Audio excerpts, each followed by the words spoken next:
আসসালামু আলাইকুম। দেশ বিদেশ টিভি থেকে হুসেন বলছি। আমার চ্যানেলে সবাইকে স্বাগতম।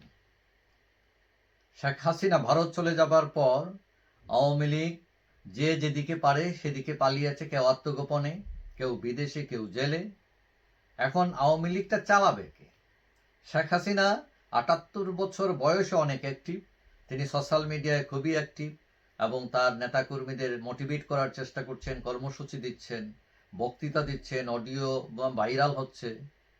এখন সাধারণ সম্পাদক যিনি ছিলেন ওবায়দুল কাদের, তার কোনো খোঁজ খবর মিলতেছে না। আমরা মিডিয়ার মাধ্যমে জেনেছি এবং অনেকটা নিশ্চিত যে তিনি কলকাতায় আছেন, এবং শোনা যাচ্ছে তিনি শেখ হাসিনার সাথে সাক্ষাৎ করতে চেয়েছিলেন, কিন্তু শেখ হাসিনা তাকে খুব একটা পাত্তা দেননি। এবং আওয়ামী লীগেরও অনেকে মনে করেন যে এই সরকার পতনের পিছনে ওবায়দুল কাদেরের অনেক ভূমিকা ছিল। বিশেষ করে যখন ছাত্র আন্দোলন, কোটা আন্দোলন শুরু হয়েছিল, তখন ওবায়দুল কাদের দায়িত্ব ছিল এগুলো মিটমাট করা, কিন্তু এটা না করে তিনি আগুনে ঘি ঢেলে দিয়েছেন।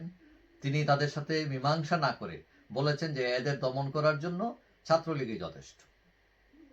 এখন কাদের অনেকটা ইনঅ্যাক্টিভ, এবং কেউ কেউ মনে করছেন যে শারীরিক অসুস্থতাও আছে তার, এবং সেই জন্য মোটামুটি 100%ই কনফার্ম যে ওবায়দুল কাদের বাদ, তিনি আর রাজনীতিতে থাকছেন না।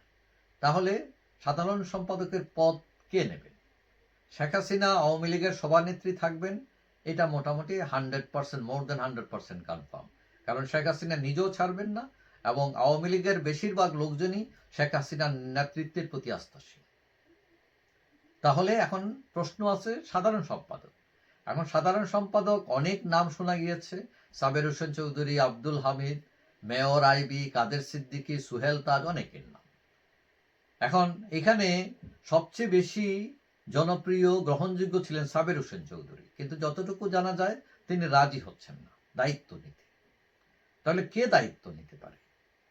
আমরা কলকাতায় আছেন এখন একজন আওয়ামী লীগ নেতা, যিনি এমপিও ছিলেন, তার সাথে কথা বলেছি, এবং তিনি আমাকে যেটা বলছেন সেটা হচ্ছে যে এখন খোঁজা হচ্ছে, এবং একজন লোক মোটামুটি খুঁজে পাওয়া গেছে। সেটা হলো প্রাক্তন স্বরাষ্ট্রমন্ত্রী মেজর অবসরপ্রাপ্ত রফিকুল ইসলাম বীর উত্তম।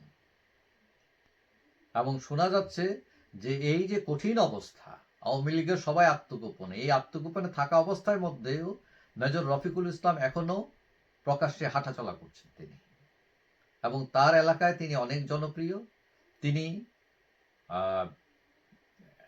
তিনি হাজীগঞ্জ, শাহরাস্তি, চাঁদপুরের আসন থেকে 5 বার সংসদ সদস্য নির্বাচিত হন, এবং 1 নম্বরের সেক্টর কমান্ডার ছিলেন তিনি, বীর মুক্তিযোদ্ধা, এবং বীর উত্তম খেতাব পেয়েছেন মুক্তিযুদ্ধ অসামান্য অবদানের জন্য। এবং 1991 সালের তত্ত্বাবধায়ক সরকারের উপদেষ্টা ছিলেন তিনি। যদিও দুদক তার নামে তদন্ত শুরু করেছে, এবং দুদকের চিঠির উত্তরও তিনি দিয়েছেন, এবং অনেকে মনে করছেন যে তার বিরুদ্ধে, রফিকুল ইসলাম বীর উত্তম, সেরকম কোনো হত্যা বা এই ধরনের কোনো মামলাও নেই। সুতরাং তাকে দিয়ে এই কাজটা সার্ভ করানো যেতে পারে। এবং যতটুকু জানা যায় তিনি তার এলাকায়ও অনেক, সব দলের কাছে মোটামুটি গ্রহণযোগ্য, এবং তিনি জানেন তিনি বড় কোনো অপরাধ করেননি বলে তিনি এখনো মানে জনসমুখে হাঁটছেন, কথা বলছেন মানুষের সাথে, এবং অর্থাৎ প্রকাশ্যে আছেন। সুতরাং আওয়ামী লীগের দায়িত্ব নিতে গেলে এখন প্রথম শর্ত হচ্ছে প্রকাশ্যে থাকতে হবে, প্র্যাকটিক্যালি ফিল্ডে থাকতে হবে। এখন ফিল্ডে থাকার লোকই নাই। তো এখন এই লোকটাকে খুঁজে পাওয়া গেছে, এবং প্রাক্তন এমপি যিনি এখন কলকাতায় আছেন, তিনি আমাকে বলছেন যে চিন্তা ভাবনা করা হচ্ছে, অর্থাৎ প্রস্তাব রাখা হচ্ছে যে রফিকুল ইসলাম বীর উত্তমকে দায়িত্ব দেওয়া যায় কিনা সাধারণ সম্পাদক হিসাবে। অবশ্য পুরোটা এখতিয়ার হচ্ছে শেখ হাসিনার।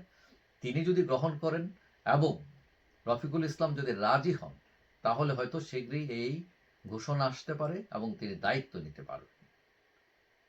যাই হোক, তারপরে অনেকে মনে করেন যে সাবের হোসেন চৌধুরী হচ্ছেন ব্যাটার।